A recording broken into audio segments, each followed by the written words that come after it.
Is the New Zealand dream slipping away?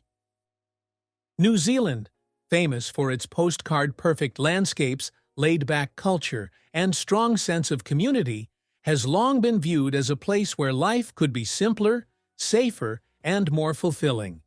For years, people across the globe dreamed of settling in Aotearoa for a better quality of life. But in recent times, that perception has begun to shift. Now, a growing number of residents are quietly asking a sobering question. Is the New Zealand dream slipping away? From rising living costs to a shortage of affordable homes, from under-pressure public services to a struggling mental health system, life in New Zealand has become increasingly difficult for many. The key challenges New Zealanders are facing in 2025 and asks what can be done to rebuild the promise of this beloved country. The New Zealand housing crisis, a decade in the making. Owning a home in New Zealand was once a rite of passage, a marker of stability and success. Today, it feels increasingly out of reach for a large portion of the population. As of April 2025, CoreLogic NZ reports that Auckland's median house price is over 1.1 million New Zealand dollars.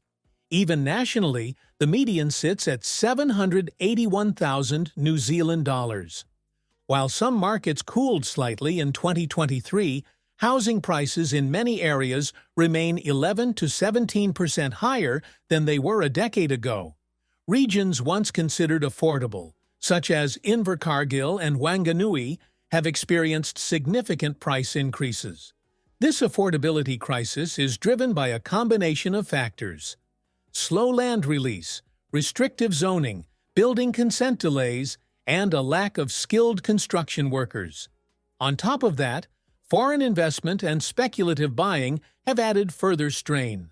Although government schemes like Kiwi Build were introduced to boost supply, progress has been limited. Fewer than 2,000 homes were built under the program by 2024, far short of its 100,000 home goal. As a result, home ownership is no longer a realistic goal for many working families, forcing them into an increasingly strained rental market. The cost of living in New Zealand keeps rising. New Zealand's cost of living has become one of the biggest pressure points for households.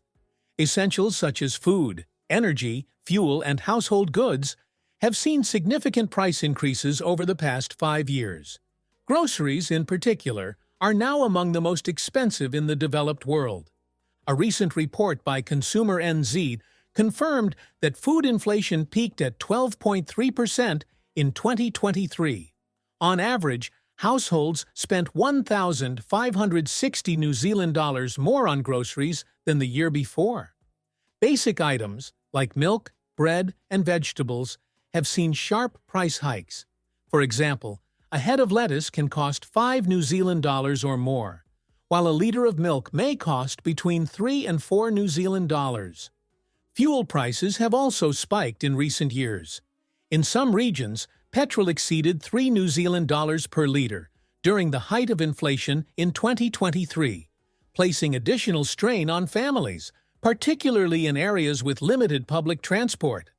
New Zealand's remote location adds to these pressures, making imports costly and vulnerable to global supply chain disruptions. Add in a lack of competition in sectors like groceries, dominated by just 2 major chains, and it's easy to see why so many Kiwis are feeling the squeeze. Public healthcare under pressure.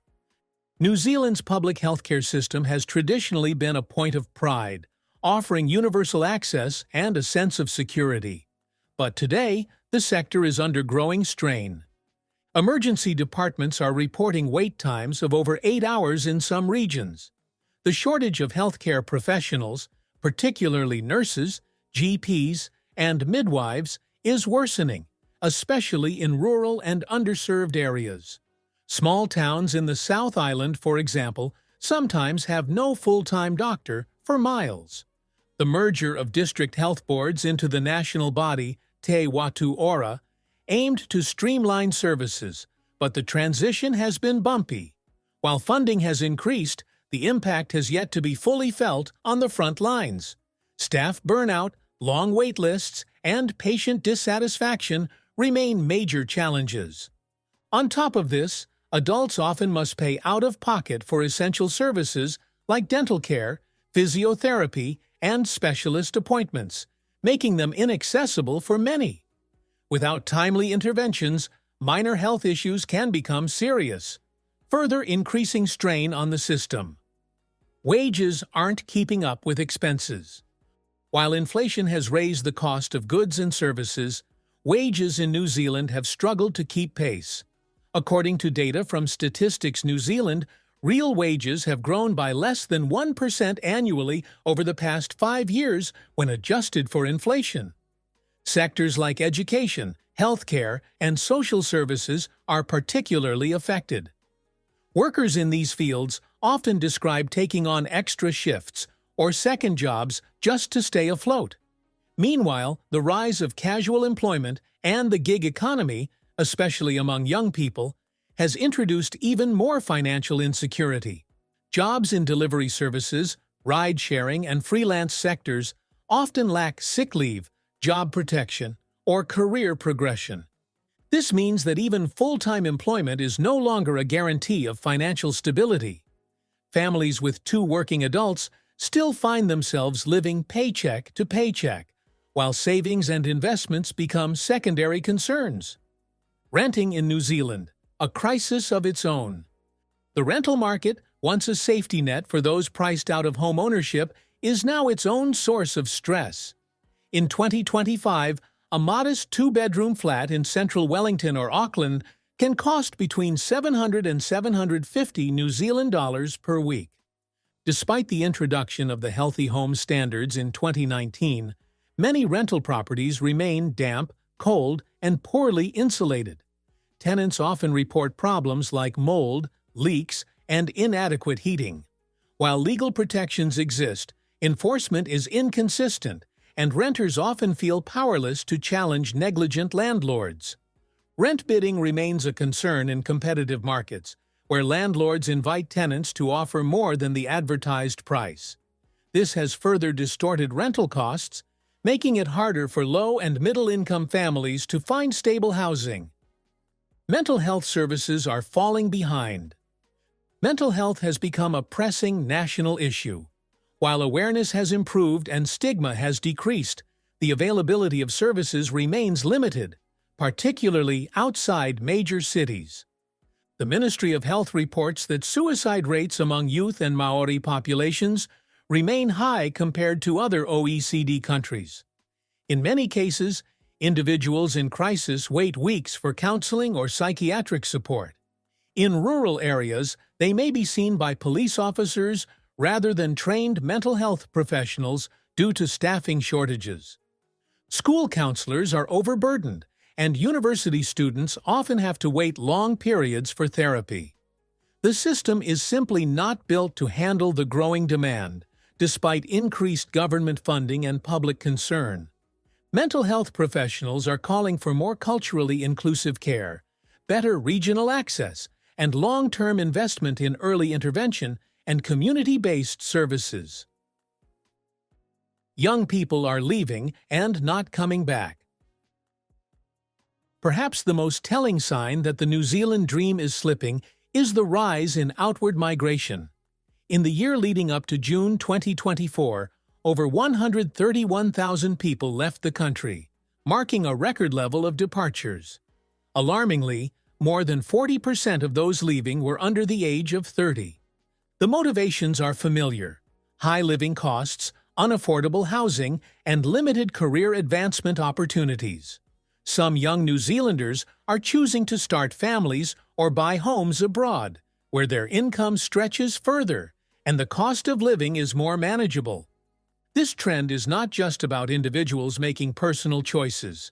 It reflects a broader concern that the country may be losing the very people who are essential to its long-term success: its future workforce, innovators, and leaders. Can the dream be restored? Despite the challenges, many believe that the New Zealand dream isn't gone. It's just in need of repair. The country still offers incredible advantages: political stability, beautiful landscapes, strong communities, and a deep-rooted culture of fairness and equality. To restore the dream, bold action is needed. This includes building more affordable housing at scale, reducing barriers in the construction industry, and making renting more secure and fair.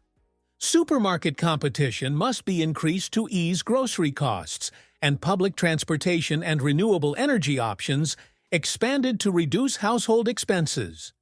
In the healthcare system, boosting training and retention of medical staff, especially in rural areas, is critical.